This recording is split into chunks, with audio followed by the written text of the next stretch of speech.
ನಮಸ್ಕಾರ. ಇದು ಜಾಣ ಸುದ್ದಿ, ವಿಜ್ಞಾನ ವಿಚಾರ ವಿಸ್ಮಯಗಳ ಧ್ವನಿ ಪತ್ರಿಕೆ. ದಿನ ದಿನವೂ ವಿಜ್ಞಾನ.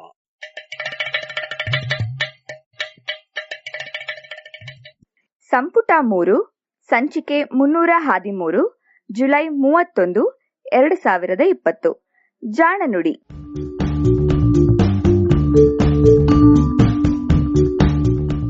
ನೆರವು ಪ್ರಗತಿ ಟ್ರಸ್ಟ್, ಕೋಲಾರ.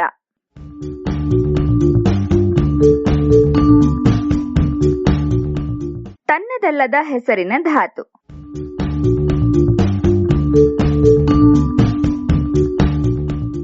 ಧಾತುಪಟ್ಟಿಯಲ್ಲಿ ಇರುವ 118 ಧಾತುಗಳಿಗೆ ಹೆಸರಿಟ್ಟ ಕಥೆಗಳು ಯಾವಾಗಲೂ ಸ್ವಾರಸ್ಯಕರ. ಉದಾಹರಣೆಗೆ, ಕ್ರೋಮಿಯಂಗೆ ಬಣ್ಣದ ಅದಿರಿನಲ್ಲಿ ಅದು ದೊರಕಿದ್ದರಿಂದ ಆ ಹೆಸರು. ಹಾಗೆಯೇ ವೆನಿಡಿಯಂಗೆ ಗ್ರೀಕ್ ಅಪ್ಸರೆಯ ಹೆಸರು, ನಿಯೋಬಿಯಂಗೂ ಗ್ರೀಕ್ ಪುರಾಣದ ಕಥೆಯಿಂದ ಹೆಸರು. ಆದರೆ ಧಾತು ಪಟ್ಟಿಯಲ್ಲಿ 42ನೆಯ ಸ್ಥಾನದಲ್ಲಿ ಕುಳಿತಿರುವ ಧಾತುವಿಗೆ ಮಾತ್ರ ಅಪಾರ್ಥದಿಂದ ದೊರೆತ ಹೆಸರು ಸಿಕ್ಕಿದೆ ಎನ್ನಬೇಕು. ಮಾಲಿಬ್ಡಿನಮ್ ಎನ್ನುವುದು ಈ ಧಾತುವಿನ ಹೆಸರು. ಆದರೆ ಇಷ್ಟು ಕ್ಲಿಷ್ಟವಾದ ಪದಕ್ಕೆ ಗ್ರೀಕ್ನಲ್ಲಿ ಸೀಸಾ ಎನ್ನುವ ಅರ್ಥವಿದೆಯಂತೆ. ಒಂದಾನೊಂದು ಕಾಲದಲ್ಲಿ ಮಾಲಿಬ್ಡಿನಮ್ ಇದ್ದ ಅದಿರನ್ನ ಸೀಸದ ಅದಿರು ಎಂದು, ಇನ್ಯಾವಾಗಲೋ ಅದು ಗ್ರಾಫೈಟ್ ಇರಬೇಕು ಎಂದು ತಪ್ಪು ತಿಳಿದಿದ್ದರ ಫಲ. ಈ ಧಾತುವಿನ ಹೆಸರು ಎರಡರದ್ದು ಮಿಶ್ರವಾಗಿ ಮಾಲಿಬ್ಡಿನಮ್ ಎಂದಾಯಿತು ಎನ್ನುತ್ತದೆ ಚರಿತ್ರೆ. ಅದೇನೇ ಇರಲಿ, ಇದು ಒಂದು ಬಿಳಿ ಬಣ್ಣದ ಲೋಹದ ಪುಡಿ. ಟ್ರಾನ್ಸಿಷನ್ ಲೋಹಗಳ ಪಟ್ಟಿಯಲ್ಲಿ ಕ್ರೋಮಿಯಂ ಗುಂಪಿಗೆ ಸೇರಿದ ಲೋಹ. ಕ್ರೋಮಿಯಂನಂತೆಯೇ ಬಡಪೆಟ್ಟಿಗೆ ಕರಗುವುದಿಲ್ಲವಾದ್ದರಿಂದ ಇದನ್ನ ಪುಡಿಯಾಗಿಯೇ ನಾವು ಕಾಣುತ್ತೇವೆ. ಇದರ ಪರಮಾಣು ಸಂಖ್ಯೆ 42. ಅಂದರೆ ಇದರ ಪರಮಾಣುವಿನಲ್ಲಿ 42 ಎಲೆಕ್ಟ್ರಾನ್ಗಳು, 42 ಪ್ರೋಟಾನ್ಗಳು ಇವೆ. ಜೊತೆಗೆ ಇದರ ನ್ಯೂಟ್ರಾನ್ಗಳ ಸಂಖ್ಯೆ ಬೇರೆ ಬೇರೆ. ಮಾಲಿಬ್ಡಿನಮ್ ಧಾತುವಿನ ಸಮಸ್ಥಾನಿಗಳಲ್ಲಿ ನ್ಯೂಟ್ರಾನ್ಗಳ ಈ ಸಂಖ್ಯೆ 50ರಿಂದ 60ರವರೆಗೆ ಇರಬಹುದು. ಇವುಗಳಲ್ಲಿ 53, 54 ಹಾಗೂ 56 ನ್ಯೂಟ್ರಾನ್ಗಳಿರುವ ಪರಮಾಣುಗಳು ಹೆಚ್ಚು ಕಡಿಮೆ ಸಮ ಪ್ರಮಾಣದಲ್ಲಿ ಭೂಮಿಯ ಮೇಲೆ ಕಾಣಸಿಗುತ್ತವೆ. ಉಳಿದವು ತುಸು ವಿರಳವೇ. ಮಾಲಿಬ್ಡಿನಮ್ ಕೂಡ ಒಂದು ಟ್ರಾನ್ಸಿಷನ್ ಲೋಹವಷ್ಟೇ. ಹೀಗಾಗಿ ಇದು ಕೂಡ ಒಮ್ಮೆಗೆ ಹಲವಾರು ಪರಮಾಣುಗಳೊಂದಿಗೆ ತಳುಕಿಕೊಳ್ಳಬಲ್ಲದು. ಅಂದರೆ ಇದು ಸಾಮಾನ್ಯವಾಗಿ 2ರಿಂದ 6 ಎಲೆಕ್ಟ್ರಾನ್ಗಳನ್ನ ಬೇರೆ ಪರಮಾಣುಗಳಿಂದ ಪಡೆದುಕೊಳ್ಳಬಲ್ಲದು. ಹೀಗಾಗಿ ಇಷ್ಟು ಸಂಖ್ಯೆಯ ಪರಮಾಣುಗಳ ಜೊತೆಗೆ ಬೆಸೆದುಕೊಂಡು ಸಂಯುಕ್ತವಾಗಬಲ್ಲದು. ಆದರೆ ಅತಿ ಹೆಚ್ಚಾಗಿ 2 ಅಥವಾ 4 ಪರಮಾಣುಗಳ ಜೊತೆಗೆ ಬೆಸೆದುಕೊಂಡಿರುತ್ತದೆ. ಹೀಗಾಗಿ ಬಹಳಷ್ಟು ಸಂಖ್ಯೆಯ ವೈವಿಧ್ಯಮಯ ಸಂಯುಕ್ತಗಳಾಗುವ ಸಾಮರ್ಥ್ಯ ಮಾಲಿಬ್ಡಿನಮ್ಗೆ ಇದೆ.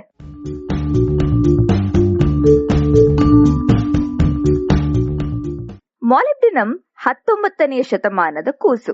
ಅದಕ್ಕೂ ಮೊದಲು ಇದರ ಬಳಕೆಯಾಗಲಿ ಇದರ ಬಗ್ಗೆ ಅರಿವಾಗಲಿ ಇರಲಿಲ್ಲ.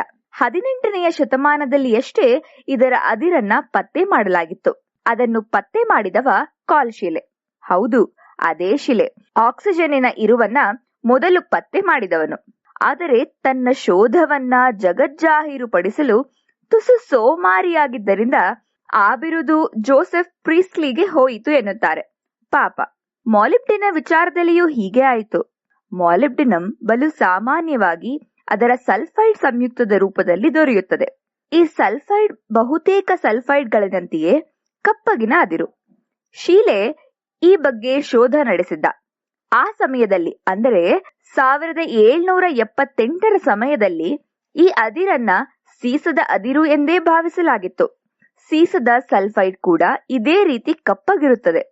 ಇನ್ನೂ ಕೆಲವರು ಈ ಅದಿರು ಇದ್ದಲಿನ ಮತ್ತೊಂದು ರೂಪ ಇರಬೇಕು ಎಂದು ಸಹ ಭಾವಿಸಿದ್ದರು. ಇದ್ದಲಿನ ಮತ್ತೊಂದು ರೂಪ ಗ್ರಾಫೈಟ್ ಎನ್ನುವುದು ಗೊತ್ತಷ್ಟೇ. ಈ ಗೊಂದಲಕ್ಕೆ ಕಾರಣವಿಷ್ಟೇ. ಮಾಲಿಬ್ಡಿನಮ್ ಸಲ್ಫೈಡಿನ ಕಪ್ಪು ಅದಿರಿನಿಂದ ಯಾವುದೇ ಲೋಹವನ್ನಾಗಲಿ ಬೇರೆ ವಸ್ತುವನ್ನಾಗಲಿ ಪಡೆಯಲಾಗಿರಲಿಲ್ಲ. ಏಕೆಂದರೆ ಸಾಮಾನ್ಯವಾಗಿ ಅದಿರುಗಳನ್ನ ಕಾಯಿಸಿದಾಗ ಅವು ಆಕ್ಸೈಡ್ಗಳಾಗಿರುತ್ತಿದ್ದವು. ಈ ಆಕ್ಸೈಡ್ಗಳನ್ನ ಇದ್ದಲಿನ ಜೊತೆಗೆ ಉರಿಸಿದಾಗ ಲೋಹ ಬೇರೆಯಾಗುತ್ತಿತ್ತು. ಇದೇ ತಂತ್ರವನ್ನ ಈ ಹೊಸ ಅದಿರಿನ ಮೇಲೆ ಬಳಸಿದರೆ ಕೇವಲ ಆಕ್ಸೈಡ್ ಅಥವಾ ಭಸ್ಮ ಹುಟ್ಟುತ್ತಿತ್ತು. ಅದು ಒಂದಿಷ್ಟು ನೀರು ಬಿದ್ದ ಕೂಡಲೇ ಕರಗಿ ಆಮ್ಲವಾಗಿ ಬಿಡುತ್ತಿತ್ತು. ಆದ್ದರಿಂದ ಅದಿರನ್ನ ಕಾಯಿಸಿ ಬೇಯಿಸಿ ಲೋಹವನ್ನ ಬೇರ್ಪಡಿಸಲಾಗಿರಲಿಲ್ಲ. 1778ರಲ್ಲಿ ಕಾರ್ಲ್ ಶೀಲೆ ಇದೇ ಪ್ರಯೋಗವನ್ನ ಮಾಡಿದನಾದರೂ ಕಾಯಿಸಿದಾಗ ಹುಟ್ಟಿದ ಭಸ್ಮ ಗ್ರಾಫೈಟ್ನದೂ ಅಲ್ಲ, ಸೀಸದ್ದೂ ಅಲ್ಲ, ಅದು ಬೇರೆ ಯಾವುದೋ ವಸ್ತುವಿನದ್ದು ಎಂದು ಅರ್ಥ ಮಾಡಿಕೊಂಡ. ಹಾಗೆ ಹೇಳಿಯೂ ಇದ್ದ. ಆದರೆ ಆ ವಸ್ತು ಯಾವುದು ಎಂದು ಪತ್ತೆ ಮಾಡದೆ ಹೋದ. ತನ್ನಿಂದಾಗದ ಕೆಲಸವನ್ನ ಮತ್ತೊಬ್ಬನಿಗೆ ಶೀಲೆ ಪೀಟರ್ ಜಾಕಬ್ ಹೆಮ್ ಎನ್ನುವವನಿಗೆ ವಹಿಸಿದ. ಹೆಮ್ ಸುಮಾರು 3 ವರ್ಷಗಳವರೆಗೆ ವಿವಿಧ ಪ್ರಯೋಗಗಳನ್ನ ಮಾಡಿದ. ಭಸ್ಮದಿಂದ ದೊರೆತ ಆಮ್ಲವನ್ನ ಮೊದಲು ಕಾರ್ಬನ್ನಿನ ಜೊತೆಗೆ ರುಬ್ಬಿದ. ಅನಂತರ ಅದನ್ನ ಬಲು ಬಿಸಿಯಾದ ಕುಲುಮೆಯಲ್ಲಿ ಕಾಯಿಸಿದ. ಅವನ ಅದೃಷ್ಟ ಫಲ ಕೊಟ್ಟಿತು. ಮಾಲಿಬ್ಡಿನಮ್ ಲೋಹ ಬೇರೆ ಆಯಿತು. ಹೊಸದೊಂದು ಲೋಹ ಹಾಗೂ ಧಾತು ಪಟ್ಟಿಗೆ ಹೊಸದೊಂದು ಧಾತು ಸೇರ್ಪಡೆಯಾದವು. ಹೆಮ್ ಅದಕ್ಕೆ ಮಾಲಿಬ್ಡಿನಮ್ ಎಂದು ಹೆಸರಿಟ್ಟ. ಮಾಲಿಬ್ಡೋಸ್ ಎಂದರೆ ಗ್ರೀಕ್ ಭಾಷೆಯಲ್ಲಿ ಸೀಸ ಎಂದರ್ಥ. ಸೀಸದಂತಹ ವಸ್ತು ಎಂಬರ್ಥದಲ್ಲಿ ಹೆಮ್ ಅದಕ್ಕೆ ಮಾಲಿಬ್ಡಿನಮ್ ಎಂದು ಕರೆದ. ಈ ಹೆಸರೇ ಕೊನೆಗೆ ಉಳಿಯಿತು.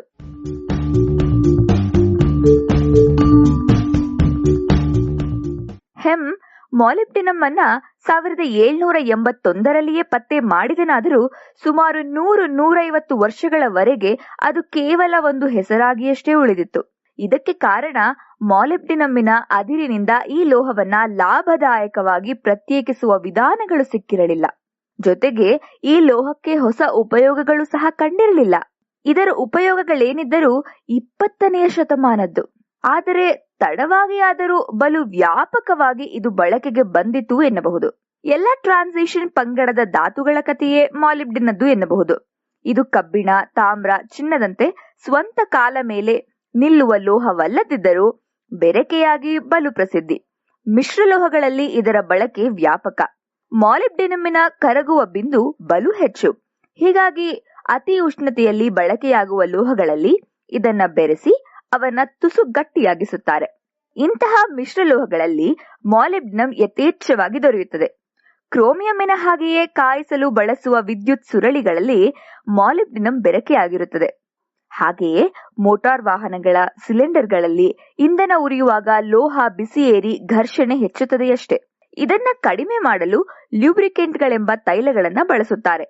ಈ ತೈಲಗಳು ಲೋಹಗಳು ಒಂದನ್ನೊಂದು ತಾಕುವಾಗ ಅವು ಜಾರುವಂತೆ ಮಾಡಿ ಘರ್ಷಣೆಯನ್ನ ಕಡಿಮೆ ಮಾಡುತ್ತವೆ.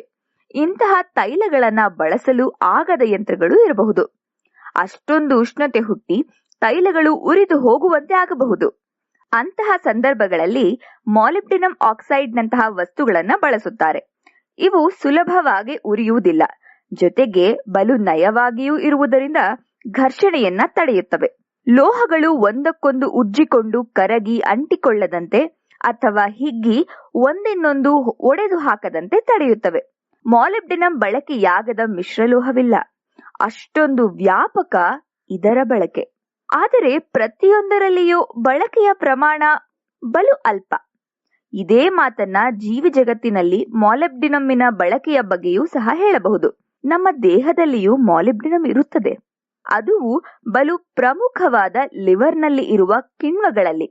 ಕೆಲವು ಕೆಲಸ ಮಾಡಬೇಕೆಂದರೆ ಮಾಲಿಬ್ಡಿನಮ್ ಬೇಕೇ ಬೇಕು.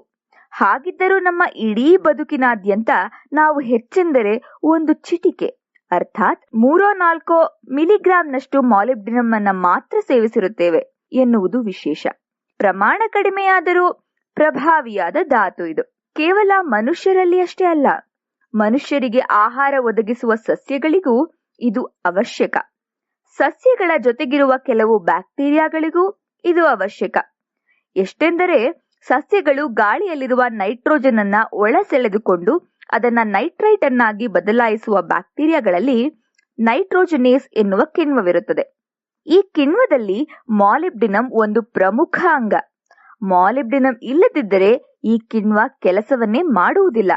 ಅದು ಇಲ್ಲದಿದ್ದರೆ ಬ್ಯಾಕ್ಟೀರಿಯಾಗಳು ಗಾಳಿಯಿಂದ ನೈಟ್ರೋಜನ್ ಅನ್ನ ಸೆಳೆದುಕೊಳ್ಳಲಾರವು, ಮಣ್ಣಿಗೆ ಕೂಡಿಸಲಾರವು. ಮಣ್ಣಿನಲ್ಲಿ ನೈಟ್ರೋಜನ್ ಇಲ್ಲದಿದ್ದರೆ ಸಸ್ಯಕ್ಕೆಲ್ಲಿಂದ ಸಿಗುತ್ತದೆ? ಅದು ಹೇಗೆ ಪ್ರೋಟೀನ್ ತಯಾರಿಸಬೇಕು? ಸಸ್ಯಗಳನ್ನೇ ತಿಂದು ಬದುಕುವ ಪ್ರಾಣಿಗಳಿಗೆ ಆಹಾರ ಎಲ್ಲಿಂದ ಒದಗಬೇಕು? ಅವನ್ನೆಲ್ಲ ಅರೆದು ಕುಡಿಯುವ ಈ ಮನುಷ್ಯನಿಗೆ ಎಲ್ಲಿಂದ ಬರಬೇಕು ಅಲ್ವೇ? ಜೀವಿ ಜಗತ್ತಿನಲ್ಲಿ ಹೀಗೆ ಬಲು ಪ್ರಮುಖವಾದ ಜೀವಕ್ರಿಯೆಗಳಲ್ಲಿ ಪಾಲ್ಗೊಳ್ಳುವ 50 ಕಿಣ್ವಗಳಲ್ಲಿ ಮಾಲಿಬ್ಡಿನಮ್ ಇದೆ. ಅದು ಇರುವುದಕ್ಕೆ ಆ ಜೀವಕ್ರಿಯೆಗಳು ನಡೆಯುತ್ತಿವೆ. ಹೀಗೆ ಬಳಕೆಯ ಪ್ರಮಾಣ ಕಡಿಮೆಯಾದರೂ ಪ್ರಭಾವ ಹಿರಿದಾಗಿರುವ ಧಾತು ಈ ಮಾಲಿಬ್ಡಿನಮ್, ತಪ್ಪು ಹೆಸರಿನ ಚೊಕ್ಕ ಧಾತು.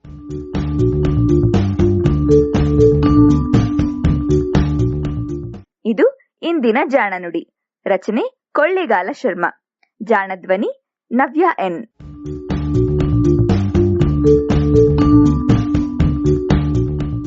ನೆರವು ಪ್ರಗತಿ ಟ್ರಸ್ಟ್ ಕೋಲಾರ.